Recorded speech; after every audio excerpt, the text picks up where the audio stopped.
Bonjour, aujourd'hui je vais vous parler de vulnérabilité, alors c'est le thème de ma chaîne, et de poésie. La poésie c'est vraiment une part très importante de ma vie. Ça fait un petit moment que j'écris pas mal de poèmes. Et d'ailleurs récemment j'ai fait une nouvelle section dans ma chaîne où je lis des poèmes que j'ai écrits et des poèmes que j'ai lus et que j'ai beaucoup aimé. Donc du coup voilà, je voulais faire un peu une vidéo pour faire le lien entre ces deux sections de ma chaîne. Et aussi parce que du coup récemment voilà, je me suis mis à lire notamment Alphonse de Lamartine. Et également avec des séries comme Penny Dreadful que j'ai beaucoup aimé. Voilà, je me suis remis à m'intéresser de manière assez forte à la poésie. Et j'ai découvert, je me suis rendu compte avec beaucoup de curiosité et d'intérêt qu'en fait, bon nombre de poètes et de poétesses, dans leurs poèmes, faisaient l'éloge de la vulnérabilité, de la fragilité, de la faiblesse humaine. Euh, et euh, et c'est quelque chose qui me passionne en fait. Parce que, comme je l'ai dit à plusieurs reprises dans mes vidéos, moi la vulnérabilité c'est quelque chose qui a changé ma vie et qui m'apporte vraiment autant dans mon épanouissement personnel que relationnel. Et, euh, et je vois pas beaucoup en fait l'éloge de la vulnérabilité aujourd'hui. Je vois davantage, et justement c'est du coup c'est en ça que j'aime beaucoup notamment la Martine, en fait j'en parlerai plus tard dans la vidéo. Mais moi aujourd'hui je vois beaucoup en fait notamment avec du coup des choses comme le coaching ou comme le développement personnel, dans les dérives hein, bien sûr. Je vois beaucoup l'idée de on peut tout faire, on est maître de notre vie et tout est possible en fait. Et j'aime bien l'idée que tout est possible et l'idée de pouvoir réaliser ses rêves, ça j'aime bien. Et je suis moins à l'aise en fait avec l'idée que tout est possible et qu'on peut être n'importe qui et qu'on peut faire n'importe quoi. Notamment parce qu'en fait moi j'ai pas expérimenté ça, j'ai expérimenté dans ma vie pendant longtemps, j'ai voulu être moins timide, moins coincé, moins introverti et qu'en fait j'ai pas réussi. Et au-delà de ça, le pire qui aurait pu m'arriver, c'est que ça fonctionne en fait. C'est-à-dire que je réussisse à être moins timide. Parce que ça m'a poussé à me remettre en question et que ce que j'ai rencontré dans cette limite-là, c'était la vulnérabilité. Et en fait, la vulnérabilité, c'est aujourd'hui ce qui fait le plus de sens pour moi. Et du coup, je pense que là où je n'arrivais pas à être moins timide, c'est parce qu'en fait, j'avais pas à être moins timide, j'avais davantage à être plus timide, à honorer et à faire grandir même tout ce que je voyais comme de la timidité, ma vulnérabilité, mon analyse, tout ce genre de choses en fait, à l'honorer, à le sublimer, à le faire grandir parce que c'est ce que j'ai de particulier et c'est ce qui fait du sens pour moi en fait, à apporter au monde et à vivre. Et donc, j'en parle aussi dans mes vidéos, je crois moi que Jung disait ça, je crois que derrière nos défauts se cachent en fait nos plus grands talents. Et du coup, je vois beaucoup, j'ai pu voir beaucoup de personnes aller vers du développement personnel, vers du coaching et s'en servir en fait pour étouffer ou enfoncer au plus profond de même des défauts et pour essayer d'être une personne socialement acceptable entre guillemets. Et, euh, et en fait, moi ça me rendait triste. Et bon, du coup, des fois j'allais en parler avec ces gens-là, des fois non, mais euh, parce que moi ce que je voyais, c'était que en se fermant à leurs défauts, ces personnes-là se fermaient à leur potentiel. Et encore une fois, c'est peut-être pas le cas de tout le monde, hein, mais moi ça a été mon expérience en fait. Et du coup, ouais, j'ai un peu le deuil de voir qu'aujourd'hui, voilà, dans les dérives du développement personnel, on va beaucoup se servir de concepts spirituels ou de concepts émotionnels, ou voilà, de choses comme le coaching en fait, pour, je sais pas trop comment dire, mais pour enclencher un changement extérieur plutôt qu'opérer un changement intérieur. Et après, ça reste mon idée, évidemment. Mais moi, dans mon expérience, les changements extérieurs, moi, tous les changements extérieurs que j'ai pu opérer n'ont jamais vraiment été efficaces, en fait.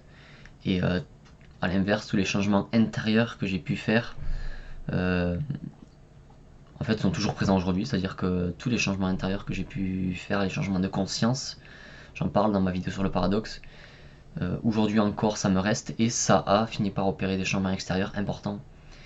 Euh, Et donc du coup voilà, je voulais juste parler du coup de cette dérive que j'observe aujourd'hui dans le développement personnel, et notamment dans le coaching, de tout est possible, on peut tout faire, allez, allez, où on va du coup transformer un désir en objectif et atteindre cet objectif, alors même que moi, à mon sens, l'objectif euh, ne va pas forcément, des fois ça peut être le cas, hein, mais ne va pas forcément être en accord avec, euh, je sais pas comment dire, mais peut-être le mouvement inné du corps.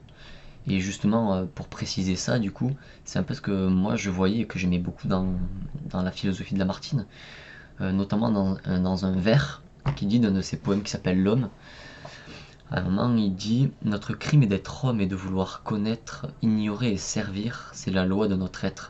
Et c'est vraiment une philosophie du coup qui va un peu à l'inverse de toutes ces choses-là, et que moi j'adore parce que oui, je vois en fait dans le coaching ou dans les dérives de ce développement personnel un manque d'humilité dans le fait de vouloir savoir, de vouloir connaître, de vouloir euh, être, je sais pas comment dire, je sais pas comment dire, mais de vouloir être un meilleur humain dans le sens plus parfait du terme. Et là où Lamartine et où bon nombre de poètes et poétesses que j'ai lus vont davantage aller à l'inverse, en fait, dans le fait de d'ignorer et servir. Même Lamartine, plus tard dans le poème, dit: Ton titre devant Dieu, c'est d'être son ouvrage, de sentir, d'adorer ton divin esclavage. Donc lui, il y a vraiment un côté carrément se soumettre à une volonté bon, divine, il est très pieux, mais sans parler de Dieu. Ça peut être, je sais pas moi, davantage le mouvement de la vie, ou moi par exemple, quand je regarde l'exemple par exemple de la forêt, il y a un écosystème qui est naturel et qui est formidable en fait. Il y a une intelligence de la nature qui est formidable. Et moi je vois et je vis cette même intelligence dans mon corps. C'est-à-dire que à chaque fois que je me sens mal à l'aise ou que je n'arrive pas à m'exprimer de la façon que j'aimerais m'exprimer, ça me fait profondément chier et je le regrette. Et en même temps, après coup, chaque fois que j'ai réellement observé et analysé la situation, à chaque fois, il y avait une raison qui était justifiée et qui était bonne pour moi, pour laquelle ça ne s'est pas fait. Et je crois profondément, du coup, oui, que nos défauts sont des portes vers nos talents et que tout ce qu'on n'arrive pas à faire, c'est pour une raison, et que comprendre cette raison peut nous aider soit du coup à arriver à faire ce qu'on a envie de faire parce qu'on a compris ce qui se passait derrière et on l'a entre guillemets corrigé, soit à rediriger le tir et à davantage aller vers ce qu'on est capable de faire. Et c'est cette humilité en fait qui me touche et que je retrouve du coup chez les poètes et les poétesses que j'ai pu lire et qui me manque et qui m'attriste chez voilà une philosophie que je retrouve davantage dans le coaching tel que j'ai pu le rencontrer. Attention, parce que peut-être qu'il y en a qui n'ont pas cette expérience du coaching. Moi, dans la façon dont j'ai pu en parler avec des gens qui étaient là-dedans et dont moi j'ai pu l'aborder, euh, voilà, il y a vraiment cette idée, et même des dérives du développement personnel, ou même au-delà des dérives, entre guillemets, de valeurs qu'on nous transmet en fait au niveau de la société quand on est enfant et qu'on grandit. Cette idée de faut pas pleurer, par exemple, ce genre de choses.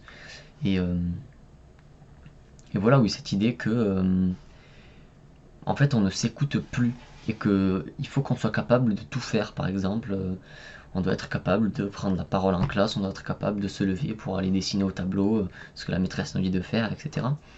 Et en fait, du coup, euh, voilà, c'est quelque chose qui moi ça m'a apporté énormément de blessures en fait. Et j'ai passé la première partie de ma vie à essayer de me changer et à être extrêmement violent envers moi, à me juger très violemment et à essayer de me changer très violemment. Et du coup, voilà, moi je peux observer les conséquences dramatiques de ce type de pensée que ça a eu sur moi et que je sais pour en avoir parlé avec d'autres personnes que ça a eu sur bon nombre de personnes. Et à l'inverse, je vois à quel point moi, la philosophie que je retrouve du coup chez les poètes et dans laquelle je vois de l'humilité, cette idée de, en fait, je ne sais pas ce qui est bon pour moi, et du coup, plutôt que de chercher à savoir, à diriger et à dire go go go j'y vais, essayer davantage d'avoir une attitude d'écoute en fait de je vais essayer d'écouter, essayer d'observer ce qui se passe en moi et pour naturellement, c'est ce qui s'est passé pour moi pour naturellement en fait que le mouvement vienne et me montre ce que j'ai besoin de savoir en fait.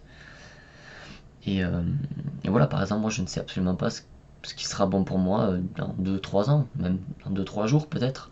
Par contre, je sais qu'aujourd'hui, avec les expériences que j'ai eues, aller vers la vulnérabilité de la façon dont j'y vais, c'est quelque chose qui fait du sens pour moi et qui me nourrit.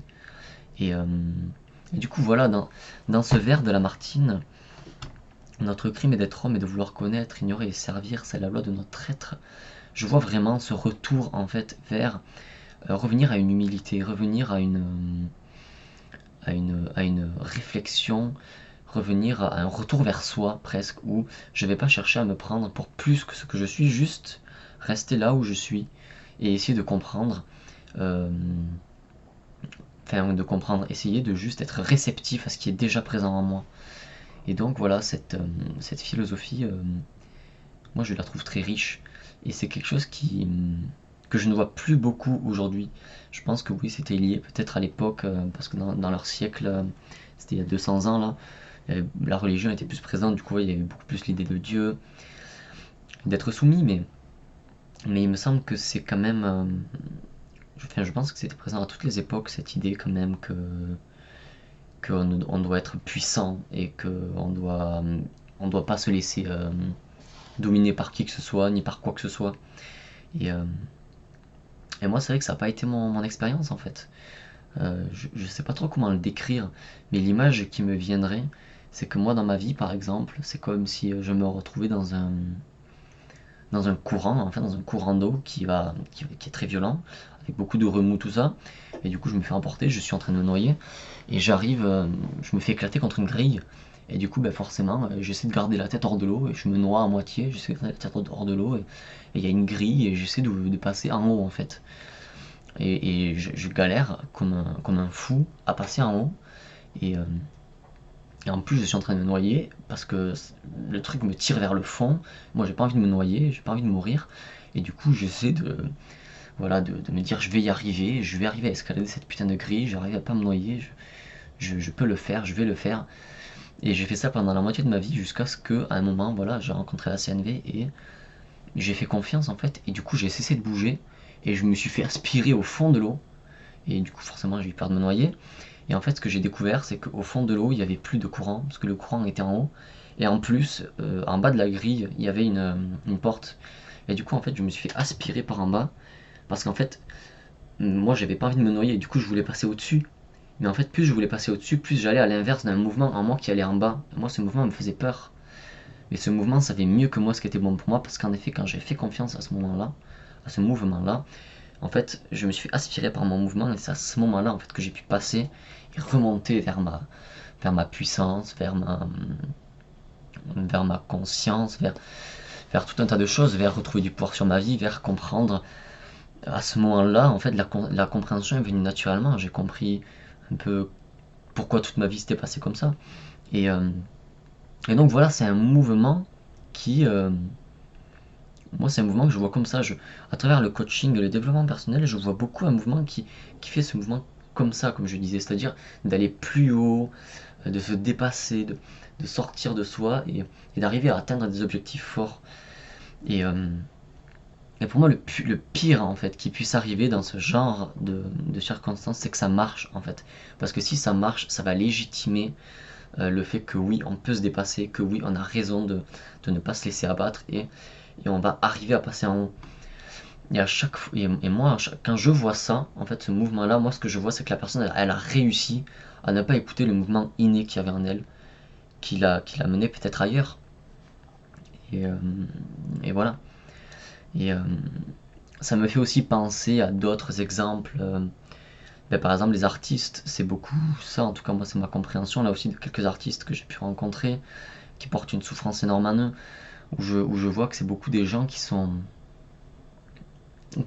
sentent, en tout cas, je parle de ceux que j'ai rencontrés, hein, euh, et de quelques interviews que j'ai pu lire d'artistes un peu connus, de gens qui se sentent comme portés par quelque chose de plus grand qu'eux, et ils n'ont pas l'impression d'être à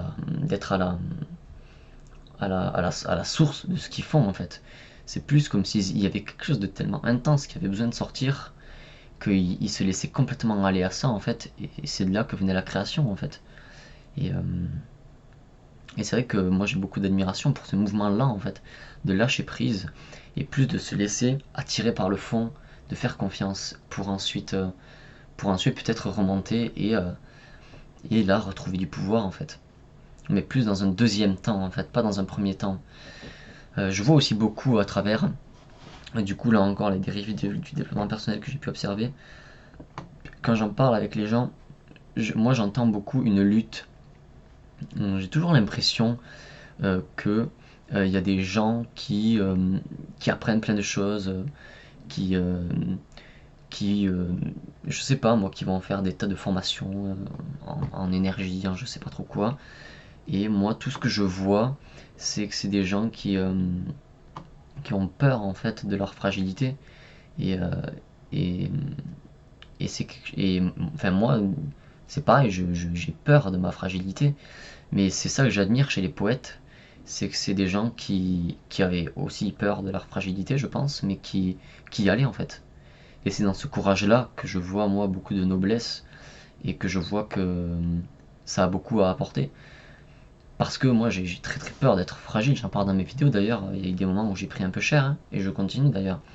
Et, euh, et oui, j'ai complètement peur de ma vulnérabilité, mais maintenant avec l'expérience que j'en ai, je sais que c'est le seul chemin que j'ai pour me sentir en paix avec moi-même et avec le mouvement que je comprends pas toujours, mais qui vit en moi. Et, euh, et donc voilà, c'est chez ces poètes, c'est cette grande humilité en fait que j'admire et que j'adore et qui m'inspire. Et donc voilà, je voulais un peu parler de ça aujourd'hui voilà, pour honorer cette philosophie que je vois pas souvent aujourd'hui. Et moi, pour en avoir beaucoup souffert, comme je disais, des dérives du coaching et du développement personnel, ou même des dérives, pour moi c'est un peu la même chose, hein, qui a intégré dans la société de on peut tous y arriver, on peut tout faire, il faut se battre, il faut se protéger pour pas souffrir, enfin voilà. Voilà, un peu à l'inverse de ça en fait. Donc voilà, c'était un peu pour... moi j'aurais adoré en fait trouver cette philosophie-là plus tôt. Et du coup c'est pour ça que j'en parle aujourd'hui. Donc j'espère que ça vous aura parlé, j'espère que ça vous aura plu. J'ai un peu la crainte d'avoir été critique. Bon alors critique je le suis parce qu'il y a des choses qui me déplaisent évidemment et j'ai envie d'en parler. Mon intention c'est pas de le descendre évidemment, hein, mais c'est plus d'exprimer ce qui est important pour moi. Du coup voilà, si jamais il y a eu des moments où j'ai critiqué, où j'ai jugé, c'était pas mon intention parce que je suis pas très à l'aise avec des trucs que j'ai dit, mais j'ai pas trop idée de ce que c'est. Juste je sens que j'ai un malaise, donc je préfère le dire. Mon intention c'est juste d'exprimer ce qui est important pour moi. Et forcément ce qui est important pour moi c'est aussi basé sur des choses qui m'ont blessé et que j'ai pu observer à droite à gauche. Donc voilà, cette vidéo est un peu longue, donc du coup je vais m'arrêter là. Donc voilà, j'espère que ça vous aura plu, je vous fais des bisous et je vous dis à une prochaine.